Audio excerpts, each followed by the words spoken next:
Victor de Broglie, fully Achille-Léonce-Victor-Charles. Duc de Broglie was a French peer, statesman, and diplomat. He was the third Duke of Broglie and served as president of the council during the July Monarchy, from August 1830 to November 1830 and from March 1835 to February 1836.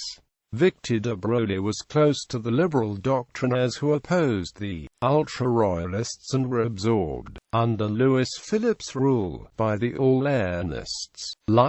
Early life. Victor de Broglie was born in Paris on 28 November 1785, the youngest child and only son of Charles Louis-Victor, Prince de Broglie, and grandson of Victor François, second Duc de Broglie.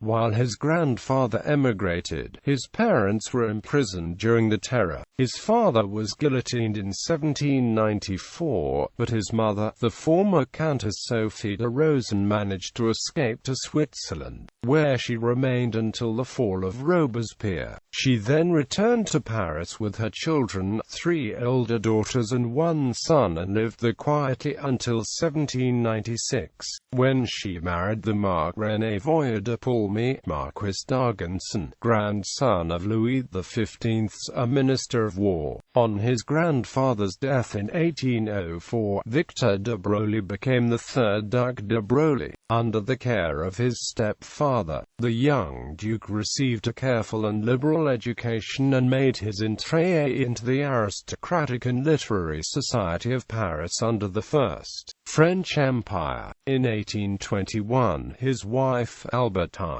the daughter of Eric Magnus Staël von Holstein and Madame de Staël, gave birth to Albert, who would become the fourth Duke of Broglie. His firstborn daughter Louise would publish novels and biographies, and be famously painted by Ingres. Another son, Auguste, would have an ecclesiastical and academic career. In 1809, de Broglie was appointed a member of the Council of State, over which the Napoleon Bonaparte presided in person. In addition, he was sent by the Emperor on diplomatic missions as an attaché to various countries. Though he had never been in sympathy with the principles of the Empire, the Duc de Broglie was not one of those who rejoiced at its downfall. In common with all men of experience and sense, he realized the danger to France of the rise to power of the forces of violent reaction. With Decazes and Richelieu, he saw that the only hope for a calm future lay in the reconciliation of the Restoration with the French Revolution. By the influence of his uncle, Achille-Léonce de Broglie, his right to a peerage had been recognized, and to his own great surprise he received, in June 1814, a summons from Louis XVIII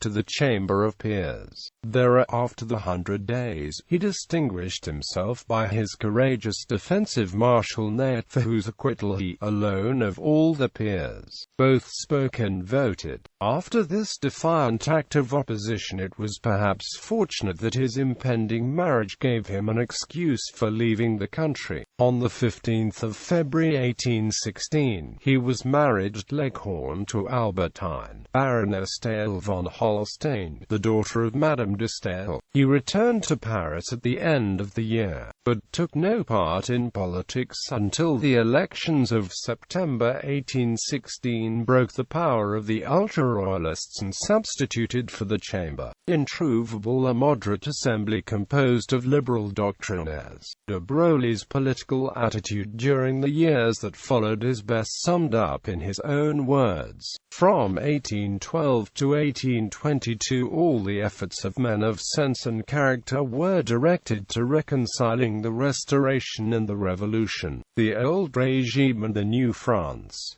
From 1822 to 1827, all their efforts were directed to resisting the growing power of the counter-revolution. From 1827 to 1830, all their efforts aimed at moderating and regulating the reaction in a contrary sense. The July Monarchy. During the last critical years of Charles X's reign, de Broglie identified himself with the Liberal Party, the Doctrinaires, among whom Royer Collard and Guizot were the most prominent. The July Revolution of 1830 placed him in a difficult position. He knew nothing of the intrigues which placed Louis-Philippe on the throne. The revolution accomplished, however, he was ready to uphold the fait accompli with characteristic loyalty, and on the 9th of August 1830 took office in the new government as President of the Council and Minister of Public Worship and Education. As he had foreseen, the ministry was short-lived, and on the 2nd of November he was once more out of office.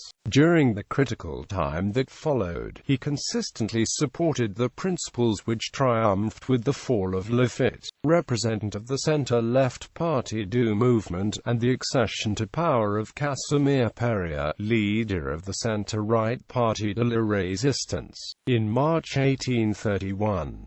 After the death of the latter and the insurrection of June 1832, de Broglie took office once more as Minister for Foreign Affairs. His tenure of the Foreign Office was coincident with a very critical period in international relations. But for the sympathy of Britain under Palmerston, the July Monarchy would have been completely isolated in Europe. And this sympathy, the aggressive policy of France in Belgium and on the Mediterranean coast of Africa, had been in danger of alienating. The Belgian crisis had been settled, so far as the two powers were concerned, before de Broglie took office.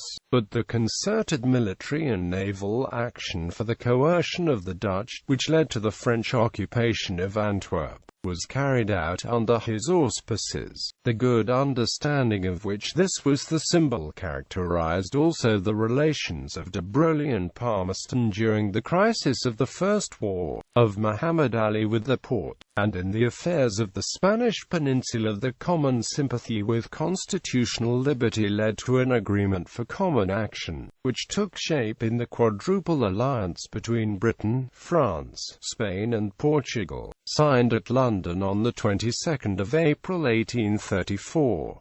De Broglie had retired from office in the March preceding, and did not return to power until March of the following year, when he became head of the cabinet. One of de Broglie's first acts on his return was to have the National Assembly ratify the 4th of July 1831 treaty with the United States, which it had rejected during his first term. His cabinet also voted the 1835 laws restricting freedom of press, following Giuseppe Fieschi's attempted assassination against Louis-Philippe in July 1835. In 1836, the government having been defeated on a proposal to reduce the 5% tax, he once more resigned. He had remained in power long enough to prove what honesty of purpose, experience of affairs, and common sense can accomplish when allied with authority. The debt that France and Europe owed him may be measured by comparing the results of his policy with that of his successors under not dissimilar circumstances. He had found France isolated and Europe full of the rumors of war. He left her strong in the English alliance and the respect of liberal Europe,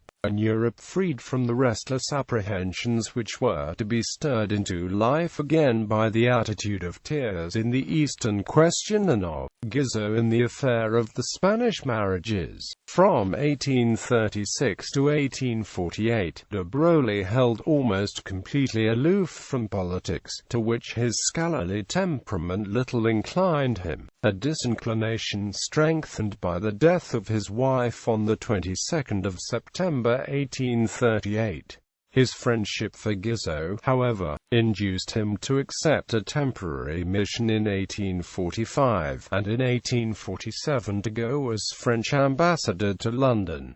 Second Republic and Second Empire. The Revolution of 1848 was a great blow to him, for he realized that it meant the final ruin of the constitutional monarchy. In his view, the political system best suited to France. He took his seat, however, in the Republican National Assembly and in the Convention of 1848, and, as a member of the section known as the Burgraves, fought against both socialism and what he foresaw as a coming growing autocratic reaction. He shared with his colleagues the indignity of the 2nd of December 1851 coup, and remained for the remainder of his life one of the bitterest enemies of the Second Empire, though he was heard to remark, with that caustic wit for which he was famous, that the empire was the government which the poorer classes in France desired and the rich deserved. The last 20 years of his life were devoted chiefly to philosophical and literary pursuits. Having been brought up by his stepfather in the skeptical opinions of the time, he gradually arrived at a sincere belief in the Christian religion. "I shall die," he said, "a penitent Christian and an impenitent liberal." His literary works,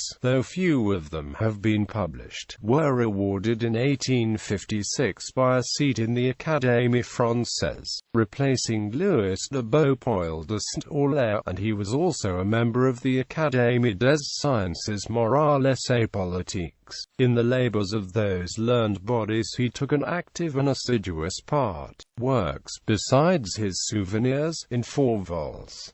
The Duc de Broglie left numerous works, of which only some have been published. Of these may be mentioned Écrits et Discours, Le Libre-Échange et l'Import, Vues sur le gouvernement de la France.